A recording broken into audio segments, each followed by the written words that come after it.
Pitbull, yeah!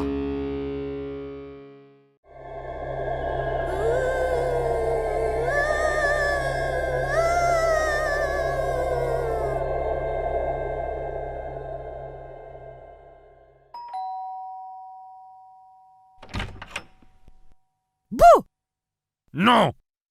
Nu? Nu! Buhuhuhu! Nimic! Chiar deloc nu v-ați speriat! Copchile, da deloc! Nici măcar n-am strâns din buci! Dar cum? Nu-i bun costumul! Copchile, costumul e bun, dar când vii în fiecare an cu el, nu mai e nicio surpriză! M-ați recunoscut? Din prima! Dar cum? Ți să văd picioarele, mă, prostea! Dar nenea, m-am uitat în oglindă înainte să vin și m-am scăpat un pic pe mine, eu! Copchile, ești penibil of the night, hai, încetează! Na, bine, da, ne dați ori nu ne dați? Cred că glumești! Nu dați! Copchile, trebuie să mă sperii ca să primești ceva, mă! Na, atunci stați să mai încerc o dată! Lasă, nu te obosi! Ba, vă rog să mai dați o șansă! No, bine, hai! Buhuhuhu, sunt o fantomă! Nu? Negativ! Copchile, dacă vrei să mă sperii, trebuie să-ți dai interesul un pic, mă! Te duci și te schimbi într-un costum mai de Doamne ajută, ceva scary, bă, și mai povestim! Apoi sunteți nașpa! What? Că nici dumneavoastră nu m-ați speriat pe mine! Ce, mă, nu-i spooky costumul de vampir? Foarte slab! Dar tu credeai că asta-i sperietura mea? Costumul? Nu? Copchile, eu am alte metode, mai... Sunteți nașpa, nu vă mai chinuiți! Ți-am furat alocația cu ungurul și ne-am luat bere de toți banii, ha! What? Ce? Nu! Nu! Am glumit, mă, bombalău! Dar te-o jenat un pic morcovul, ha? Nu! Am știut că-i vrăjală! Bine, hai, du-te, schimbă-te în ceva de speriat! Și când vin apoi, copchile, să-mi tot tice momițele în gât de frică, da? Bine, domnul vampir gay! Hai, pașli! Ne dați ori nu ne dați? Ungure, bate-te-aș de calorifer, mă! Bostan de Halloween? Nu-i fain. Foarte inventiv, da, nu m-aș fi gândit. No, bă, te rog, ajută-mă să-l dau jos, că nu mai pot. Da, lasă-l, ungure, pe cap, că așa-i tradiția. Au, mă, tradiție? Tu care ziceai că asta e tradiție păgână împrumutată de la americani? Păi da, băi, eu nu țin numai luminația. Da, anul ăsta am zis că... No, hai, te rog, ajută-mă să-l dau jos, că nu pot singur. Da, lasă-l, ungure, pe cap, că te prinde. Eu sincer răspund, cu masca asta ești mai frumos. Dacă voiai să sperii pe cineva, trebuia să vii cu moca ta originală de împins vagoane. Făceai ravagii în cartier, ungure.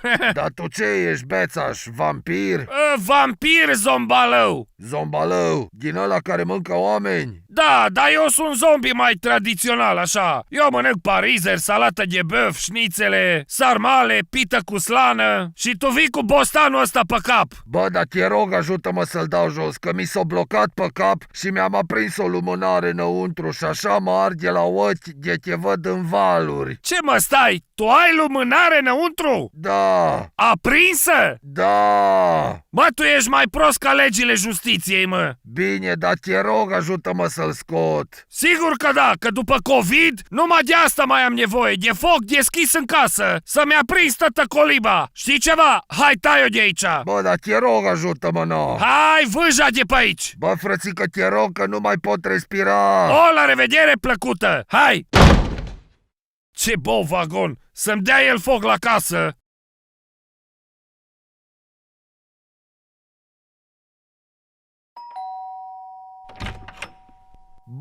Buhui, măta!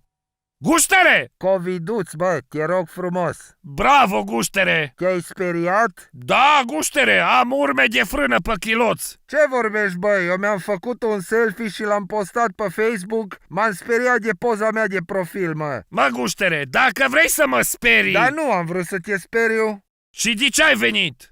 Ne dați ori nu ne dați? Mă, dacă vrei să-ți dau, hai îmbrăcat în ceva senator, deputat, ceva politician. Că apoi dacă vrei să-ți dau, eu îți dau, mă, îți dau ceaiul. Și așa cu COVID în cap nu dai nimic? Ba da, guștere, îți dau 2 pedale de stat înghiți cașcheta aia COVID. Pe mâine te caci Orbiz roz. Mersi, mă, ești foarte ospitalier, ce să zic. Oh, da sigur, guștere, iartă-mă, unde-mi sunt manierele? Așa e tradiția creștinească, poftește înăuntru, te servesc cu ceva? O, super, bă, dai o bere? Dau! O mu...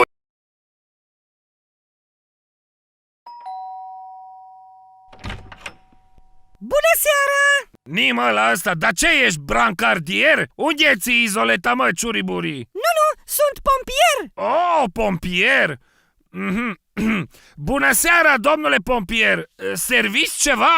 Nu, mulțumesc, nu servesc în timpul serviciului! Oh, serviciu? Dar cu ce ocazie pe la noi? Am fost anunțați că au luat foc un trabant! Haha, nu ești amuzant deloc, fraiere! Nu, dar vorbesc serios, au luat foc un trabant! Ce? Este afară un om nebun cu un cap de bostan pe cap, se tot dă cu capul de un trabant să-l scoată!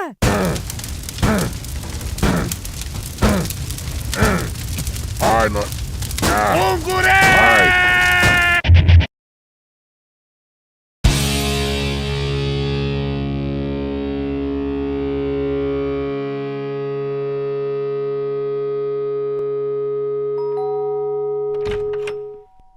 Jak się masz? My name Borat.